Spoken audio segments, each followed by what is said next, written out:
ವಾರ್ತೆಯ ಮುಖ್ಯಾಂಶಗಳು. ಸಿಎ ಅಂತಿಮ ಹಂತದ ಪರೀಕ್ಷೆಯಲ್ಲಿ ತೇರ್ಗಡೆಯಾಗುವ ಮೂಲಕ ಸಾಧನೆ ಮಾಡಿದ ರಮೇಶ್ ನಾಯ್ಕ್. ಅಕ್ರಮ ಸಾರಾಯಿ ಮಾರಾಟ, ಜಿಲ್ಲೆಯ ಹಲವೆಡೆ ದಾಳಿ, 16 ಪ್ರಕರಣ ದಾಖಲು.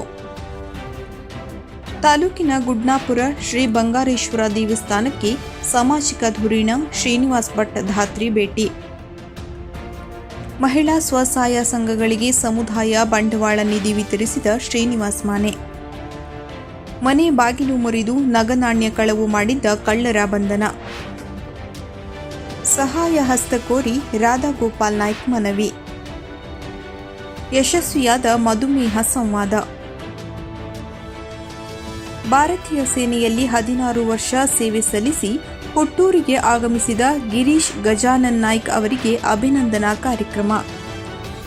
ಇಸ್ಪಿಟ್ಟಾಟ, 4 ಬಂಧನ, ಕೆಲವರು ಪರಾರಿ. ಸಾಹಿತ್ಯ ಅಕಾಡೆಮಿ, ನಯನ ಫೌಂಡೇಶನ್. ತಾಲೂಕಿನ ಕುಳುವೆ ಗ್ರಾಮ ಪಂಚಾಯತ್ ವ್ಯಾಪ್ತಿಯ ಹಳ್ಳಿಕಾನಿನ ರಮೇಶ್ ನಾಯ್ಕ್ ಪ್ರತಿಷ್ಠಿತ ಮೇ 2025ರಲ್ಲಿ ನಡೆದ ಸಿಎ ಅಂತಿಮ ಹಂತದ ಪರೀಕ್ಷೆಯಲ್ಲಿ ತೇರ್ಗಡೆಯಾಗುವ ಮೂಲಕ ಸಾಧನೆ ಮಾಡಿದ್ದಾರೆ. ಇವರು ಮಂಜುನಾಥ ಹಾಗೂ ಶಾರದಾ ನಾಯ್ಕ್ ದಂಪತಿಗಳ ಮಗನಾಗಿದ್ದು, ತಂದೆ ತಾಯಿ ಇಬ್ಬರು ದಿನಗೂಲಿ ಕೆಲಸ ಮಾಡುತ್ತಾರೆ. ಚಿಕ್ಕ ಅರಣ್ಯ ಭೂಮಿಯಲ್ಲಿ ವಾಸಿಸುವ ಇವರು ಯಾವುದೇ ಸ್ವಂತ ಜಮೀನು ಹೊಂದಿರುವುದಿಲ್ಲ. ತೀರಾ ಕಡುಬಡತನದ ಪರಿಸ್ಥಿತಿಯಲ್ಲಿಯೂ ಧೃತಿಗೆಡದೆ ಮನೆಯಲ್ಲಿಯೇ ಛಲದಿಂದ ಓದಿ ಅತಿ ಕಷ್ಟಕರ ಪರೀಕ್ಷೆಯಲ್ಲಿ ಒಂದಾದ ಸಿಎ ಎಲ್ಲ ಹಂತದ ಪರೀಕ್ಷೆ ಪಾಸ್ ಮಾಡುವ ಮೂಲಕ ಸಮಾಜಕ್ಕೆ ಮಾದರಿಯಾಗಿದ್ದಾರೆ. ಚಿಕ್ಕಂದಿನಿಂದಲೂ ಅತ್ಯಂತ ಪರಿಶ್ರಮದಿಂದ ಕನ್ನಡ ಭಾಷೆಯಲ್ಲಿ ಕಲಿತು ಸಿಎ ಪರೀಕ್ಷೆ ಪಾಸಾಗಿರುವ ರಮೇಶ್ ಮುಂದಿನ ದಿನಗಳಲ್ಲಿ ಸ್ವಂತ ಕಚೇರಿ ಆರಂಭಿಸುವ ಮೂಲಕ ಸ್ವಂತ ಊರಿನಲ್ಲೇ ಜನರಿಗೆ ಸೇವೆ ನೀಡುವ ಇಚ್ಛೆಯನ್ನು ವ್ಯಕ್ತಪಡಿಸಿದ್ದಾರೆ. ಉತ್ತರ ಕನ್ನಡ ಜಿಲ್ಲೆಯ ಹಲವು ಕಡೆ ಪೊಲೀಸರು ಅಕ್ರಮ ಸಾರಾಯಿ ಮಾರಾಟ ಅಡ್ಡೆಗಳ ಮೇಲೆ ದಾಳಿ ನಡೆಸಿ 7,020 ರೂಪಾಯಿ ಮೌಲ್ಯದ ಸಾರಾಯಿ ಜಪ್ತಿ ಮಾಡಿ 16 ಜನರ ಮೇಲೆ ಪ್ರಕರಣ ದಾಖಲಿಸಲಾಗಿದೆ. ಜುಲೈ 4ರಂದು ನಡೆದ ಕಾರ್ಯಾಚರಣೆಯಲ್ಲಿ ಬನವಾಸಿ, ಮುಂಡಗೋಡ್, ಹೊನ್ನಾವರ, ಯಲ್ಲಾಪುರ, ಕಾರವಾರ, ಗ್ರಾಮೀಣ, ಅಂಕೋಲ, ಚಿತ್ತಾಕುಲ ಠಾಣೆಯ ಅಧಿಕಾರಿ ಸಿಬ್ಬಂದಿಗಳು ಭಾಗವಹಿಸಿದ್ದರು ಎಂದು ತಿಳಿಸಲಾಗಿದೆ. ತಾಲೂಕಿನ ಗುಡ್ನಾಪುರ ಶ್ರೀ ಬಂಗಾರೇಶ್ವರ ದೇವಸ್ಥಾನಕ್ಕೆ ಸಾಮಾಜಿಕ ಧುರೀಣ ಶ್ರೀನಿವಾಸ್ ಭಟ್ ಧಾತ್ರಿ ಭೇಟಿ ನೀಡಿರುವ ವಿಷಯವನ್ನು ರಾಜಕೀಯ ಮಾಡುತ್ತಿರುವವರು ಮನಸ್ಥಿತಿ ಅತ್ಯಂತ ಕೀಳುಮಟ್ಟದ್ದು ಎಂದು ಬಿಜೆಪಿ ಜಿಲ್ಲಾ ಯುವ ಮೋರ್ಚಾ ಅಧ್ಯಕ್ಷ ಪ್ರೇಮ್ ಕುಮಾರ್ ನಾಯ್ಕ್ ಹೇಳಿದರು. ಈ ಕುರಿತು ಭಾನುವಾರ ಪ್ರಕಟಣೆ ನೀಡಿರುವ ಅವರು, ಧಾರ್ಮಿಕ ಕ್ಷೇತ್ರಕ್ಕೆ ಧಾತ್ರಿ ಭೇಟಿ ನೀಡಿದಾಗ ಸಹಜವಾಗಿ ಗ್ರಾಮಸ್ಥರ ಪರವಾಗಿ ಹಾಗೂ ಟ್ರಸ್ಟಿಯೂ ಆಗಿರುವ ನನ್ನ ತಂದೆಯ ಪರವಾಗಿ ಅವರನ್ನು ಸನ್ಮಾನ ಮಾಡಲಾಗಿದೆ. ಅವರಿಂದ ಕ್ಷೇತ್ರದ ಅಭಿವೃದ್ಧಿಗೆ ವಿನಂತಿಸಲಾಗಿದೆ. ಆದರೆ ಅದನ್ನೇ ರಾಜಕೀಯ ಮಾಡುತ್ತಿರುವುದು ಅತ್ಯಂತ ಹೇಸಿಗೆ ಮನೋಭಾವನೆ ಎಂದು ತಿರುಗೇಟು ನೀಡಿದರು. ಈ ಹಿಂದೆ ಬಿಜೆಪಿಯಲ್ಲೇ ಇದ್ದಂತಹ ಶ್ರೀನಿವಾಸ್ ಭಟ್ ಧಾತ್ರಿ ಬದಲಾದ ಸನ್ನಿವೇಶದಲ್ಲಿ ಕಾಂಗ್ರೆಸ್ ಸೇರಿದ್ದಾರೆ. ಆದರೆ ಅವರು ತಮ್ಮ ಸಾಮಾಜಿಕ ಕಳಕಳಿಯನ್ನು ಮುಂದುವರೆಸಿದ್ದಾರೆ. ಪಕ್ಷಾತೀತವಾಗಿ ಅವರನ್ನು ಗುಡ್ನಾಪುರ ಶ್ರೀ ಕ್ಷೇತ್ರದಲ್ಲಿ ಸನ್ಮಾನಿಸಲಾಗಿದೆ. ಇದನ್ನು ಸಹಿಸದ ಕೆಲವರು ಅಪಪ್ರಚಾರ ಮಾಡುತ್ತಿರುವುದು ಖಂಡನೀಯ ಎಂದ ಪ್ರೇಮ್ ಕುಮಾರ್, ಕೆಲ ನಾಯಕರು ಬಕೆಟ್ ರಾಜಕಾರಣ ಮಾಡಿಕೊಂಡು ಮುನ್ನಡೆದಿದ್ದಾರೆ. ಅಂಥವರು ಮಾತ್ರ ಇಂತಹ ಕೆಲಸ ಮಾಡಲು ಸಾಧ್ಯ.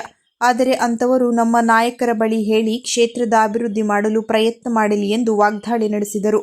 ಕೇವಲ ಶ್ರೀನಿವಾಸ್ ಭಟ್ ಧಾತ್ರಿ ಮಾತ್ರವಲ್ಲ, ಯಾವುದೇ ನಾಯಕರು ಕ್ಷೇತ್ರದ ಅಭಿವೃದ್ಧಿಗೆ ಸಹಕರಿಸಿದರೂ ಅವರಿಗೆ ಸನ್ಮಾನ ಮಾಡುವುದು ವಾಡಿಕೆಯಾಗಿದೆ.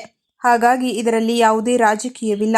ಕಾರಣ, ಯಾರು ಅಪಪ್ರಚಾರ ಮಾಡುತ್ತಾರೋ ಅಂಥವರಿಗೆ ಕಾಲವೇ ಉತ್ತರ ನೀಡಲಿದೆ ಎಂದು ಪ್ರತಿಕ್ರಿಯಿಸಿದ್ದಾರೆ.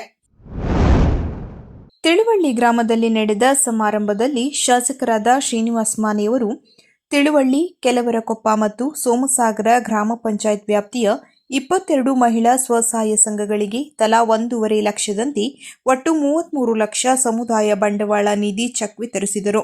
ರಾಷ್ಟ್ರೀಯ ಗ್ರಾಮೀಣ ಜೀವನೋಪಾಯ ಯೋಜನೆಯಡಿ ಚೆಕ್ ವಿತರಿಸಿ ನಿಧಿ ಸದ್ಬಳಕೆ ಮಾಡಿಕೊಂಡು ಆರ್ಥಿಕವಾಗಿ ಸಶಕ್ತವಾಗುವಂತೆ ಕರೆ ನೀಡಿದರು.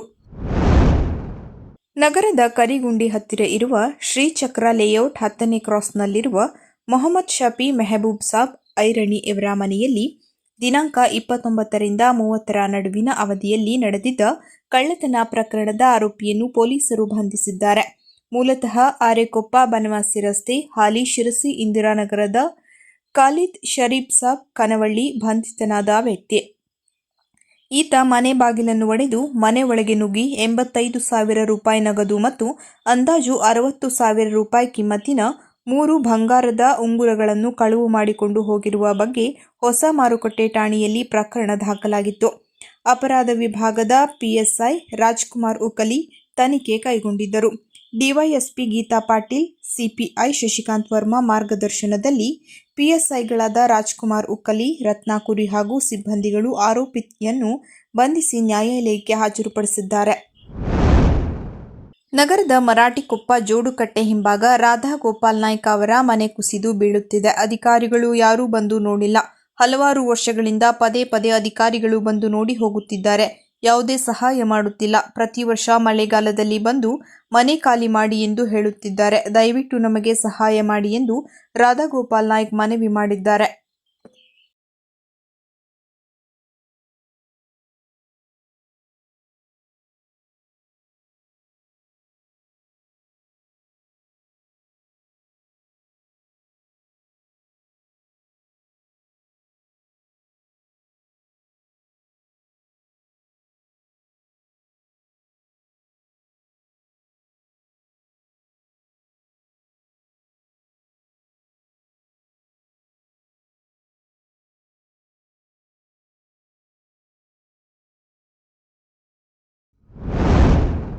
ಎಂಎಂ ಜೋಶಿ ಗಣೇಶ ನೇತ್ರಾಲಯದ ಆಶ್ರಯದಲ್ಲಿ ನಯನ ಫೌಂಡೇಶನ್, ಐಎಂಎ ಲಯನ್ಸ್ ಶಿರಸಿ ಹಾಗೂ ಶಿರಸಿ ರೋಟರಿ ಮತ್ತು ಇನ್ನರ್ ವೀಲ್ ಕ್ಲಬ್ಗಳ ಸಹಯೋಗದೊಂದಿಗೆ ಜುಲೈ 5ರಂದು ನಯನ ಸಭಾಂಗಣದಲ್ಲಿ ಏರ್ಪಡಿಸಲಾಗಿದ್ದ ಮಧುಮೇಹ ಸಂವಾದ ಕಾರ್ಯಕ್ರಮ ಅತ್ಯಂತ ಯಶಸ್ವಿಯಾಗಿ ಮತ್ತು ಉಪಯುಕ್ತಕರವಾಗಿ ನಡೆಯಿತು.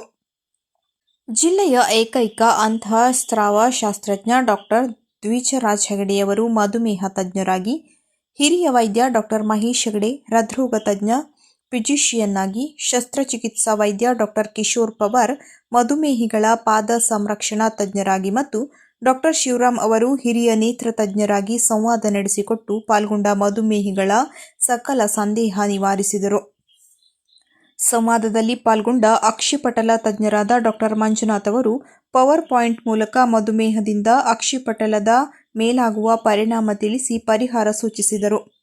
ಹುಬ್ಬಳ್ಳಿಯ ಎಂಎಂ ಜೋಶಿ ನೇತ್ರ ಸಂಸ್ಥೆಯ ಹಿರಿಯ ನೇತ್ರ ತಜ್ಞ ವೈದ್ಯ ಡಾಕ್ಟರ್ ಕೃಷ್ಣಪ್ರಸಾದ್ ಪ್ರಾಸ್ತಾವಿಕ ಮಾತನಾಡಿ, ಸಂವಾದಕ್ಕೆ ಚಾಲನೆ ನೀಡಿ ಶ್ರೋತೃಗಳು ಮತ್ತು ಸಂಪನ್ಮೂಲ ವೈದ್ಯರ ನಡುವಣ ಮಧ್ಯಸ್ಥರಾಗಿ ಸಂವಾದ ನಡೆಸಿಕೊಟ್ಟು ಡಾಕ್ಟರ್ ಶಿವರಾಮ್ ಜೊತೆಗೂಡಿ ಅತಿಥಿಗಳನ್ನು ಸನ್ಮಾನಿಸಿದರು. ಡಾಕ್ಟರ್ ಮಂಜುನಾಥ್ ಸ್ವಾಗತಿಸಿದರು. ಡಾಕ್ಟರ್ ತನುಶ್ರೀ ಹೆಗಡೆ ನಿರ್ವಹಿಸಿ ವಂದಿಸಿದರು. ಸಹ ಸಂಘಟಕರ ಪರವಾಗಿ ಐಎಂಎ ಅಧ್ಯಕ್ಷ ಡಾಕ್ಟರ್ ಕೃಷ್ಣಮೂರ್ತಿ ಹೆಗಡೆ ಶುಭ ಹಾರೈಸಿದರು. ರೋಟರಿ ಅಧ್ಯಕ್ಷ ಶ್ರೀನಿವಾಸ್ ನಾಯ್ಕ್, ಲಯನ್ಸ್ ಅಧ್ಯಕ್ಷ ಗುರುರಾಜ್ ಹೊನ್ನಾವರ, ಇನ್ನರ್ ವೀಲ್ ಅಧ್ಯಕ್ಷೆ ವಿದ್ಯಾ ನಾಯ್ಕ್, ನೇತ್ರ ತಜ್ಞ ವೈದ್ಯರುಗಳಾದ ಡಾಕ್ಟರ್ ರವೀಂದ್ರ ಕೋಳ್ವೇಕರ್ ಮತ್ತು ಡಾಕ್ಟರ್ ವಿಶ್ವನಾಥ್ ಅಂಕದ ಉಪಸ್ಥಿತರಿದ್ದರು.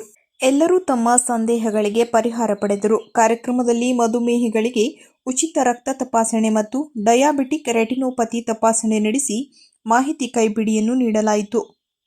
ಶ್ರೋತೃಗಳ ಪರವಾಗಿ ರವಿ ಹೆಗಡೆ ಗಡಿಹಳ್ಳಿ ಅನಿಸಿಕೆ ವ್ಯಕ್ತಪಡಿಸಿ, ನೂತನ ವ್ಯವಸ್ಥೆಯಡಿಯೂ ಎಂಎಂ ಜೋಶಿ ಗಣೇಶ ನೇತ್ರಾಲಯದಿಂದ ಇಂತಹ ಜನೋಪಯೋಗಿ ಕಾರ್ಯಕ್ರಮ ಮುಂದುವರೆದಿರುವುದು ಅಭಿನಂದನೀಯ ಎಂದು ನಿವೃತ್ತ ಶಿಕ್ಷಕ ಎಲ್ಆರ್ ಭಟ್ ಮಾತನಾಡಿ ಮೆಚ್ಚುಗೆ ವ್ಯಕ್ತಪಡಿಸಿದರು.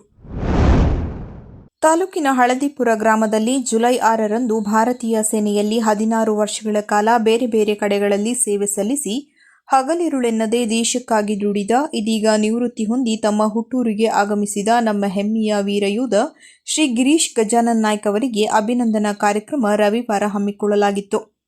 ಸಂದರ್ಭದಲ್ಲಿ ಶಾಸಕ ದಿನಕರ್ ಶೆಟ್ಟಿ, ಸೂರಜ್ ಸೋನಿ, ಗ್ರಾಮದ ಹಿರಿಯ ಮುಖಂಡರು, ಅಭಿಮಾನಿಗಳು ಮತ್ತು ಗ್ರಾಮಸ್ಥರು ಪಾಲ್ಗೊಂಡಿದ್ದರು.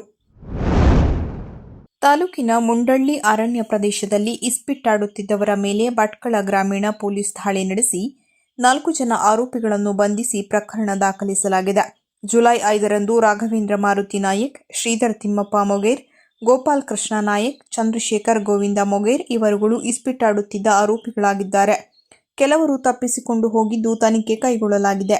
ದಾಳಿ ವೇಳೆ 1,250 ರೂಪಾಯಿ ನಗದು ಸೇರಿದಂತೆ ಮೊಬೈಲ್, ಹಲವು ಬೈಕ್ಗಳನ್ನು ವಶಕ್ಕೆ ಪಡೆಯಲಾಗಿದೆ. ಭಟ್ಕಳ ಗ್ರಾಮೀಣ ಠಾಣೆಯಲ್ಲಿ ಪ್ರಕರಣ ದಾಖಲಾಗಿದೆ. ಶಿರಸಿ ಸಹಯೋಗದಲ್ಲಿ ಕನ್ನಡದ ಹಿರಿಯ ಬರಹಗಾರ ಶ್ರೀಧರ್ ಬಳಗಾರರ ಕಥೆಗಳ ಕುರಿತ ಕಥಾ ಓದು ಹಾಗೂ ಸಂವಾದದ ಕಾರ್ಯಕ್ರಮ ಕಥಾಸಂಧಿ ಶಿರಸಿಯ ನಯನ ಸಭಾಂಗಣದಲ್ಲಿ ನಡೆಯಿತು.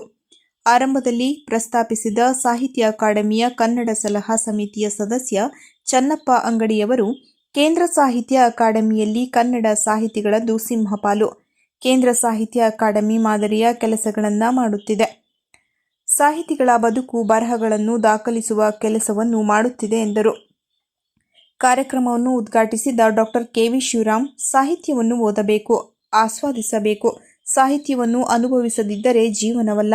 ಜಿಲ್ಲೆಯ ಶ್ರೀಮಂತ ಭಾಷೆ ಮತ್ತು ಸಂಸ್ಕೃತಿಯನ್ನು ಉಳಿಸಿಕೊಂಡು ಹೋಗುವ ಜವಾಬ್ದಾರಿ ನಮ್ಮ ಮೇಲಿದೆ ಎಂದರು. ಸಂವಾದಕ್ಕೆ ಮೊದಲು ಮಾತನಾಡಿದ ಬರಹಗಾರ ಶ್ರೀಧರ ಬಳೆಗಾರರು, ಮೊದಲು ನಮಗೆಂತ ಸಾಹಿತ್ಯ ಬೇಕು ಎನ್ನುವ ಒಂದು ಜಿಜ್ಞಾಸೆಗೆ ತೆಗೆದುಕೊಳ್ಳುವುದಕ್ಕೊಂದು ಸಂವಾದ ಒಂದು ದಾರಿ.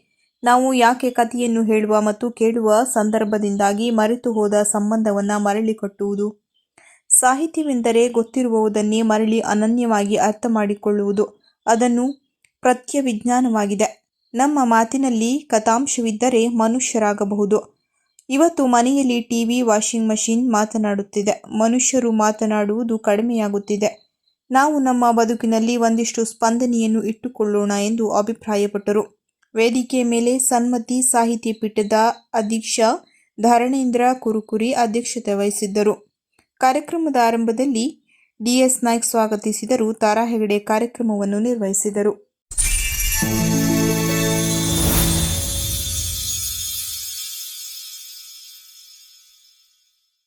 ಕದಂಬ ನ್ಯೂಸ್ ಫಸ್ಟ್, ನಿರ್ಭೀತಿಯಿಂದ ನಿಮ್ಮ ಪರವಾಗಿ.